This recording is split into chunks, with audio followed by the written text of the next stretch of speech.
लगभग 6 साल पहले 15 जून 2015 मध्य रात्रि के लगभग 12 बजे पुरी के जगन्नाथ मंदिर में एक अद्भुत घटना घटित हुई। इस घटना ने सभी इतिहासकारों को यह देखने के लिए उत्सुक कर दिया कि भारत के छोटे से शहर में ये क्या हो रहा है। न केवल मंदिर परिसर में बल्कि पूरे शहर में बिजली चली गई। आखिर क्यों? क्योंकि जगन्नाथ मंदिर की मुख्य प्रतिमा से श्री हरि कृष्ण का दिल निकालकर किसी दूसरी प्रतिमा में लगा दिया गया था।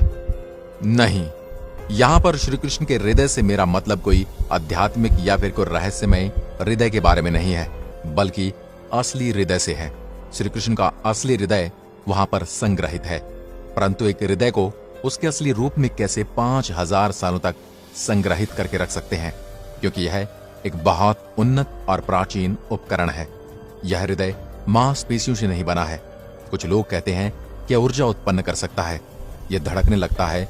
न केवल सूर्य की प्रकाश से यह ऊर्जा ले सकता है, बल्कि किसी भी प्रकार की रोशनी से यह ऊर्जा ले सकता है।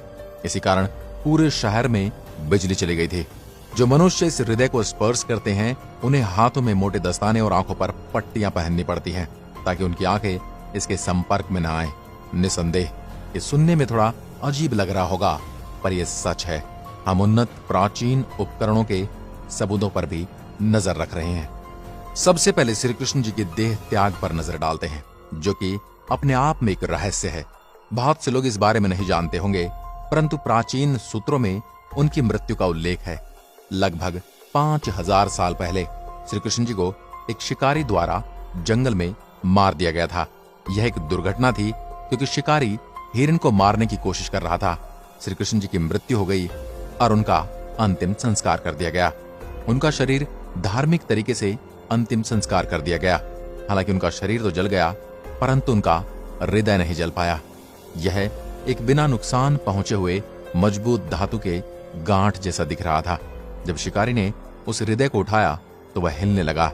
अब शिकारी उस हृदय का फिर से अंतिम संस्कार करने की कोशिश करता है, परंतु इस हृदय को जला पाना असंभव था और इसी हृदय से एक अजीब सी धड़कने की आवाज आना शुरू कर दी। तो फिर शिकारी को यह महसूस हुआ कि कोई खास उपकरण है। उसने उस हृदय को उठाया और इसे बेचने की कोशिश करने लगा, क्योंकि यह बहुत अजीब दिख रहा था। उस शिकारी ने पूरे भारत का भ्रमण किया, परंतु उसे कोई हाथ तक नहीं लगा रहा था। शिकारी ने हार मान ली और उसने हृदय को लकड़ी के पट्टे पर रखकर नदी में छोड़ दिया। ये हृदय पुरी के एक प्राचीन शहर में किसी को मिला। जब पुरी के राजा को यह पता चला कि श्री कृष्ण का हृदय है, तो उन्होंने एक प्रतिमा बनाकर उस हृदय को उसमें रखने का निर्णय लिया और इस हृदय को उस मूर्ति के अंदर स्थापित करने का भी निर्णय लिया, जो जगन्नाथपुरी में आज भी विराजमान है। इस हृदय को ब्रह्म पदार्थ या हृदय पदार्थ कहा जाता है, जिसका अर्थ है दैवीय पदार्थ। सबसे अद्भुत बात इस मूर्ति की यह है कि हिंदू देवी देवताओं की मूर्तियां तो किसी धातु की होती हैं या फिर किसी पत्थर या चट्टान की बनाई हुई होती हैं, लेकिन ये लकड़ी की बनी है। इस अद्भुत मूर्ति का लकड़ी का होने के पीछे कारण यह है कि भगवान कृष्ण का जगन्नाथपुरी में हृदय बिजली के करंट की तरह काम करता है। धातुएं बिजली की सुचालक होती हैं तो करंट लग सकता है, और लकड़ी कुचालक होने के कारण करंट नहीं लगता। जगन्नाथ का अर्थ है पूरे ब्रह्मांड का स्वामी। इस मूर्ति का एक और अद्भुत तथ्य यह है कि यहाँ के पुजारी को हर 12 वर्ष बाद इस मूर्ति को हटाकर इसकी जगह पर नई लकड़ी की मूर्ति बनानी पड़ती है। इसके पीछे भी रोचक तथ्य यह है कि भगवान जगन्नाथ का हृदय इस लकड़ी को अपने तेज से धीरे धीरे खंडित कर देता है। आज से 50 साल पहले एक व्यक्ति ने देखा इस हृदय से कुछ और तरल चमकीला पदार्थ निकल रहा है। उसने ये भी देखा कि यह हृदय चक्र की तरह घूम रहा है। इस व्यक्ति ने कहा यह अष्ट धातु से बना है, जिसका अर्थ यह है कि एक मिश्र धातु से बना जिसमें 8 धातुएं हैं।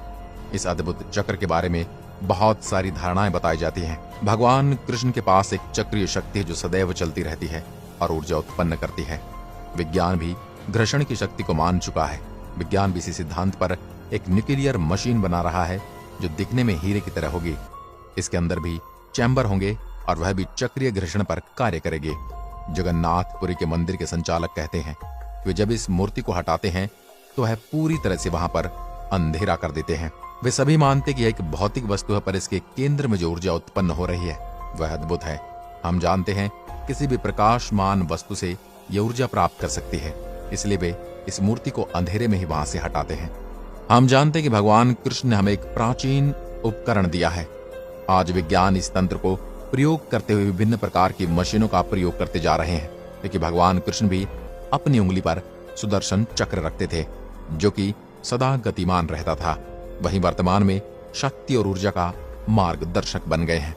आज की वीडियो में बस इतना ही। अगर वीडियो पसंद आए हो तो लाइक कीजिए। धन्यवाद।